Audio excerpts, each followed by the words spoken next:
I caught a movie on Netflix. It's not a Netflix movie, but that's where I found it. And I was a little surprised to find it because I was, I had been watching quite a bit of stuff.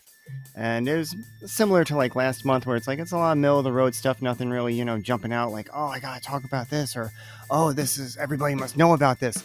And then I came across this movie that I had wanted to see, so I was a little happy to find it on Netflix. It's called Here from 2024, directed by Robert Zemeckis, starring Tom Hanks and Robin Wright. And if all those names sound familiar, it's because it's the Forrest Gump team coming back. But with Here, I was kind of intrigued, just, technically speaking, because the whole film is told from one camera shot, one frame, one point of view in this, like, spot on planet Earth in, I guess, Perth Amboy, New Jersey. And you basically get to see history from this one point. So it sounded really like, oh, wow, that's intriguing. And it's less than 2 hours, which I will give it credit for, like, well done, because I don't know if I could have done 2 hours of this fucking movie or 2 hours plus. I thought it was going to be a linear story, just passing through time, and really it jumps back and forth between like 5 or so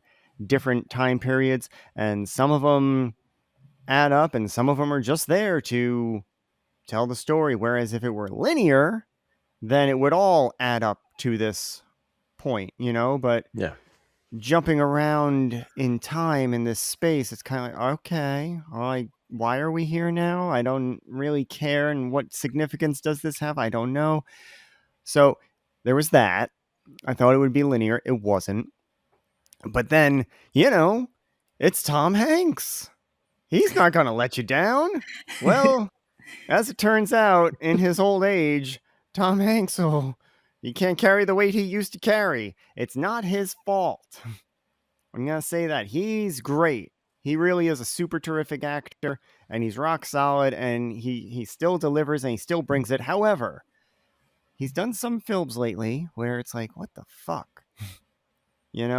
I watch a movie because I want to forget about my miserable life. You know what I mean? Like, I want some escapism, I want some adventure, and I want to feel pretty good on my way out. Whether it's like down the hall to bed or out of the theater or wherever the fuck I'm going, I want to feel pretty good when I'm done with this adventure. That's why I'm pursuing it. And this movie was fucking depressing. Like, I cannot, in good conscience, like, say, like, oh, dude, you should see that movie. It's something to see. It's something to behold. No. You got your own fucking problems. You got your own fucking life. You got your own fucking losses. And you don't need these fictional dipshits fucking raining on your parade. I got the vibe that it was going to be a heavy film from the trailer. I don't know why. It just felt like this might take a turn. See, I didn't even necessarily watch the trailer. I just saw like little like TV spot type things, like 30-second like promo things. And it's like, okay, cool. Yeah. They're good people. It's really it's a like hour and 44-minute experimental film, which would have been okay if it wasn't Robert Zemeckis directing it, and if it wasn't fucking Tom Hanks and Robin Wright. Yeah. Like, if it didn't cost $45 million and only make $16 million globally, like, that whole fucking movie, it's one goddamn shot. At most, with all of that talent, it should have cost $10 million. But still, I feel like if it was directed by, like, Ralphie Zemeckis, his fucking grandkid, and it was, like, his, like, college thesis film, and, like, I'm gonna, like, approach narrative from a different point of view. Okay, cool. Knock your fucking socks off and, like, make it something to behold and, like, be a calling card. Okay, great. I don't fucking need it from Back to the Future, man. You know what I mean? Wow. Like, ouch. I don't want to spoil it for anybody who like wants to see it because it is a curiosity. Yeah. But So. as I said, I could have lived a lot. You know what it is, man? You get to the end of the movie and then you gotta fucking watch Dexter to pick yourself up. Just put a little bit of snap back in your step. That's where I was at the end of this. Like, fuck, I gotta drift off to fucking Dexter slicing up people after this fucking movie. You know, there's like all the shit you don't want to look forward to. It just fucking rubs your nose in it. Cool. I like the idea that maybe this guy is a visionary and Uh, we're not ready for it. And in 20 or 30 years, people will use this film as a reference, maybe. yeah, in 20 or 40 years, we're gonna be living it, Anne, Yeah. and it ain't pretty. So, basically, what Anne's saying on season 42 of the podcast, it should just it'll settle on your Yeah. feet. Over your cornflakes one morning, you're like, "Fuck, I'll she was come right." back. Yeah. I'll come back. I'll circle back to it and be like, oh, you know what? I just realized, guys, mid chew, Robert Zemeckis was really onto something there in 2024. Yeah. So I decided to watch a movie that I wanted to see in the theater, but I didn't get a chance to when it was out. So I watched 65 with Adam Driver. It's a sci-fi movie from like 2 years ago. Like when I saw the trailer, I was like, "This seems like an interesting concept. Let me see what this is about." And then I heard like a slew of bad reviews about the movie, and I don't really let reviews sway me in one way or another to see something. But I was just like, "All right, well, let's see how bad could it be." And I watched it. I was like, this is actually a pretty solid movie. I thought it was just a solid sci-fi movie. It didn't change my life. It's not like Alien, or anything like that. But I was like, this is just a solid, well-made film. Now, is this the one where he's hunting dinosaurs? He's on a space mission. There's more. I'm not going to give away too much of the plot, but he's on a space mission. He's flying this ship. Ship gets caught up in an asteroid field. He crash lands on this planet, and basically everyone dies except for him. So and that's how it was sold in the trailer. So I'm not spoiling anything. It's just him on this planet trying to figure out what is he going to do. And then it just so happens that there are dinosaurs on this planet. So he's got all this futuristic gear, but then there's like a T-Rex and raptors and a bunch of other dinosaurs and whatever. And the dinosaurs have no gear. It's not like Dino Riders. No, they're just your old plain, average run-of-the-mill dinosaur. Okay, just humor me for 1 second. Is it a reverse Planet of the Apes? You already answered my question. All right, continue. I'm sorry. No, because I don't want to spoil the plot. I don't want to spoil the ins and outs. So it's reminiscent of that, but it's not that. Okay. It's not that. All right. So I'm watching this film and I'm like, I don't see what everyone's complaining about. Because one of the things that attracted me to it, let me see Adam Driver keep me interested by himself with CGI dinosaurs. Is that a possibility? And I think he crushed it. I personally love Adam Driver. Out of all the stuff that I've seen him do, I've never seen a bad performance from him. I've also seen him live on Broadway, and he's fantastic. So yeah, he captured my attention and he held it. And and there's like a flashback in there you see of him and his family, and very briefly. It's not a lot of it. And there's another character in there, so you do see him interact with another person, but he's the show. He really is holding the whole thing up. And these reviews are saying it's terrible, or I don't understand modern day criticism of film. But what was the critic about? What did they say about it? Just various things like like boring, nothing to it, and it's like flashy CGI, but not a whole lot there. I thought there was a decent story there.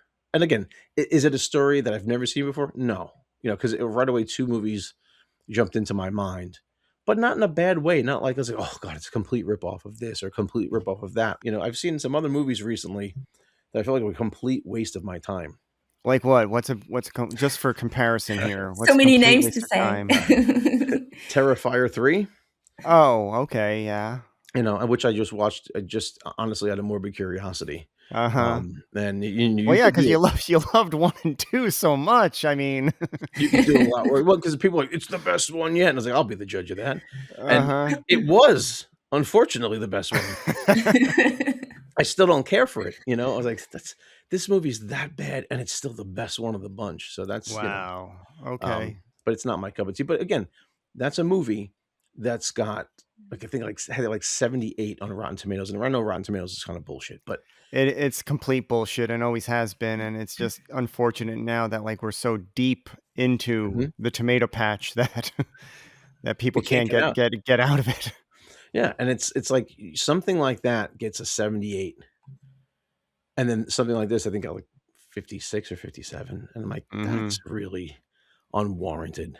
You know, that's just Yeah. unwarranted hate for this thing, and I just don't understand modern criticism, you know? But yeah, I just said solid movie if you wanna see it, you know, if you like Adam Driver, if you like dinosaurs, if you like sci-fi, there's a little something in there, I think, for everybody. Um, and there's a decent family story in behind the whole thing also. So there's a bit of heart in the movie, and I think I don't know, for some people to say it's a big, you know, it's a big fancy spectacle with nothing to it, and it's like, well, it's a slightly unfair, you know, I think. For this month, I had the same approach as Steve, meaning that I heard about a movie a bad way, bad reviews, and I wanted to have my own opinion. So the title of the film is The Housemaid. It was a bestseller book. I never read it, but I heard that it was an event. It's an American book, I think. The author is Freda McFadden. Have you heard about it? Is this Sydney Sweeney? You heard about the film, yeah, Sydney Sweeney. And I think that's the reason why this film had bad reviews. It's because of Sydney Sweeney, unfortunately. And I think that's a shame, even if you don't agree with what happened, the bad buzz around her. You should separate the artist to the work. Yeah, I think that's the main thing about the bad reviews because I watched the movie. It's not the best movie ever, but I really enjoyed it. So I recommend it. It's about a woman, so Sydney Sweeney, who lives Mhm. in the streets and she desperately needs a job for legal reasons. Otherwise, she's gonna go back to prison. Women in prison sounds good. Mm. And so she finally finds a job in a wealthy family, the Winchester family, played by Amanda Seyfried. I don't know if you like this actress. I feel that people love her or hate her. I don't know. So She's middle I, of the road I, for me. I think she's a great actress. And to be frank with you, for me, she carries the movie on her shoulder because she's really the best performance in the film. And her husband in the movie is Brendan Cleaner. Sorry for the pronunciation. But it's a girly romance movie at the beginning. So the movie lasts more than 2 hours.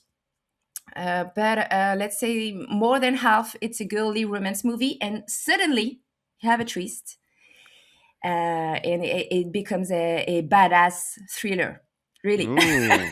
So just for that, watch it. I was really expecting the moment because when you watch the poster, you see it's quite dark. You see Sydney Sweeney and Amanda Seyfried in a dark atmosphere, so you expect that. And as I said, the first 90 minutes, so it's quite long. It's just the girly romance movie. So I was like, what the hell? But Like the girls are in a romance? like you have the couple and the Sydney Sweeney entered the house and Yeah. she gets attracted to the husband. But at the beginning, the husband is like a knight, you know, he respects her. You understand that he's quite attracted. It's like 50 Shades of Grey at the beginning. Ah. And suddenly they start a relationship together. I mean, a sexual moment. It's not a Mm. relationship. But anyway, so yeah, it's just that at the beginning, and I was like, oh my god, it's so long. And then you have a twist, and then you have another twist, and then you have another twist. I mean, you have many twists at the end until the very end. You have a twist. So I really I really like that because you This have movie such sounds twisted. yeah. But it's funny how slow it can be at the beginning and suddenly you have crazy things. Some people say that the first twist you can feel it coming. I didn't. Maybe I'm too naive, I don't know. But after that you have a twist and again a twist. Yeah, it's and Amanda Seyfried, really, she's amazing in it. So technically speaking, this movie is not crazy. The story itself is great, even if the script sometimes I felt, in my opinion, that it was you had a lack of subtlety. You know, it's sometimes they say things too obviously. You know, I like when you don't see you don't say things that you can understand by yourself. You know what I'm saying? Hmm. So for me, really, the beginning for me is a Netflix movie, and And no offense to Netflix when I say that, but it has to be for a wide audience, people that don't really come to theater often. But once you have the twist, you have a different dynamic, and just for that, the movie worth watching. It's good stuff. Okay. Alrighty. I really hope everybody comes back next week to listen to our conversation on Mr. Smith Goes to Washington, because it really is a film that I think a lot of people need to get with. So we hopefully will bring you a little bit closer through the VHS and all the way next week. And those are the coming distractions for this month.